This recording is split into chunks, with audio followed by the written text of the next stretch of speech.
I'm sitting here on location, right? And I'm working out.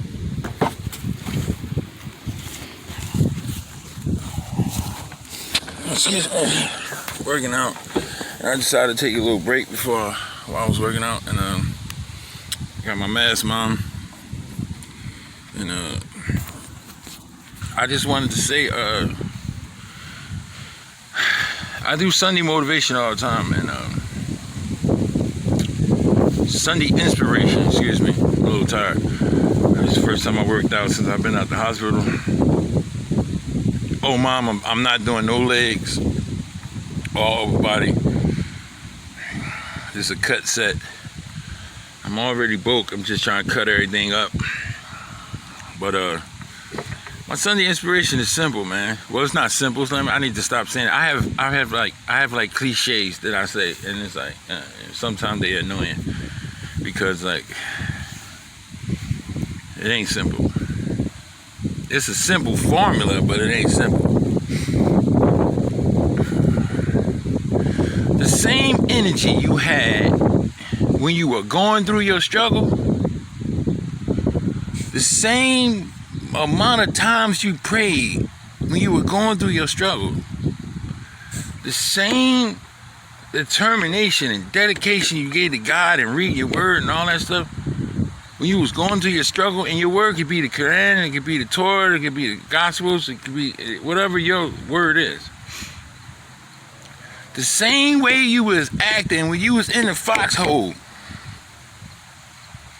you need to act like when the war is over. You need to keep that same energy that you had when everything was going wrong. Everything was going wrong. You need to have that same energy when you pick up the newspaper and you're in the war zone and they say the war is over. No one even told you. No one even told you the war is over. You need to have that same energy.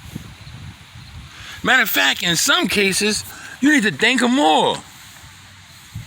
But oftentimes, we find ourselves that when the war is over, especially when the war get over and we ain't even know, we start celebrating. And it's okay to celebrate. Listen, I am not one of the people who come to you and say you have been through hell for 3 months straight and that you're supposed to just come out of hell and when you get to heaven, you don't drink no milk and honey.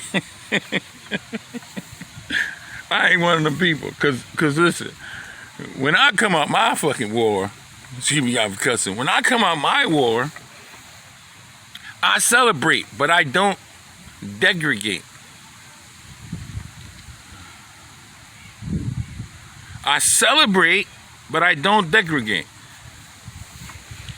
In layman terms, that means that I celebrate because now in my celebration, I invite God. Come on, God, let's go. No one knew you was with me the whole time. No one knew you was there for me this whole time. No one had a clue that you was the one that I held when I was cold. Forget all that. 3 weeks ago, I was homeless. And I know y'all like, man, I know your family. You nigga, you wasn't homeless. Listen, man, I'm a grown man. Till I had my own shit, I was homeless. And I was homeless because I broke up with somebody and I invested everything I had into this relationship. For the first time in my life, like everything I had, I invested in this relationship. And this relationship ended, and I be thinking sometimes, you know, I used to think I was like a victim or something like that. But I be thinking like, man, I would have left me too, probably. Like, really? You see how honest that was? That hurt some of y'all, don't y'all? Because like some of y'all be in relationships, y'all think that y'all refuse to look at the part you played in it. I'm not saying that she was right. I'm not saying that I was right for leaving. I'm not saying that I was right for not fighting. I'm not saying that she was right for not fighting. I'm saying that it was time to go. Maybe not the way it went, but it was going to definitely go.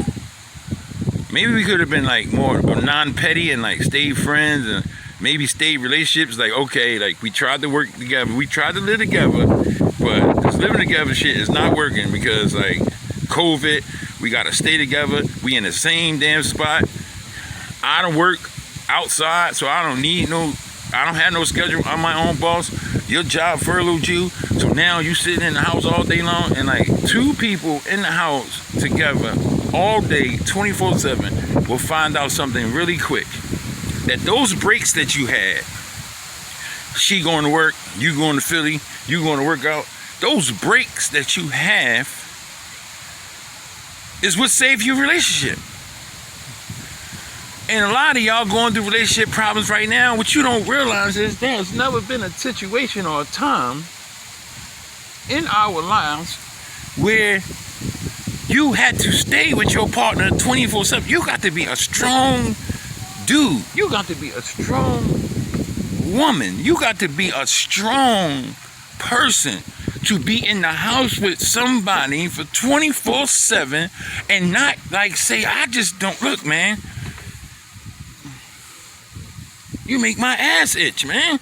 Why don't you go some fucking where? Like, to the point where some mothers even say to themselves, they say, I'm ashamed to say my kids is getting on my damn nerve.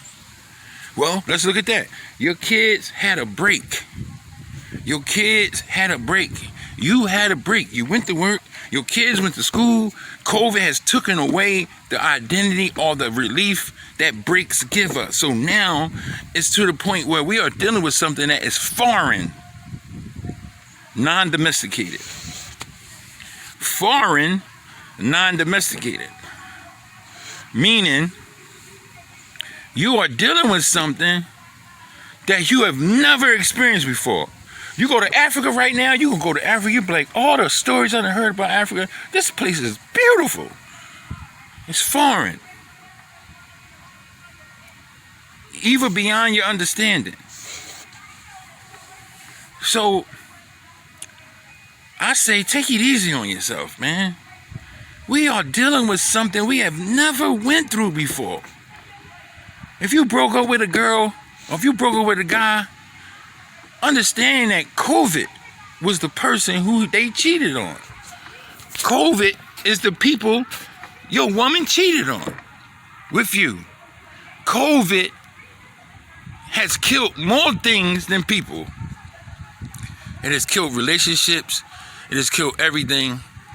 But I want you to know that when people think you fell off, it's time for God to show off.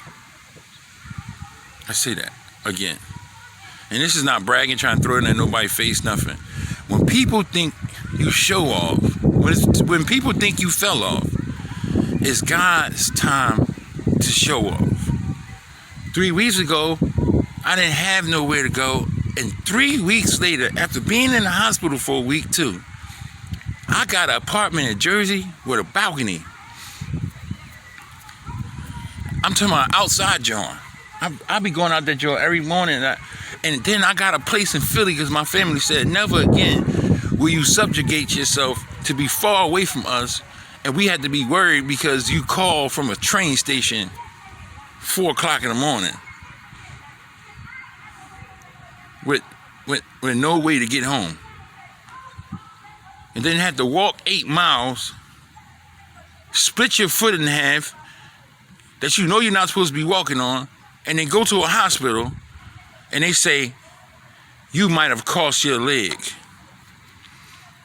My family feels some type of way about that shit, man. And they should. Never again, Wilson. Oh, you going back out there to Jersey? Well, you better bring your ass here once a week, twice a week. You have a home here too. So when people thought I fell off, God showed off. And now I got 2 places. I went from being homeless to having 2 places in 3 weeks. I'm not rich, that's God.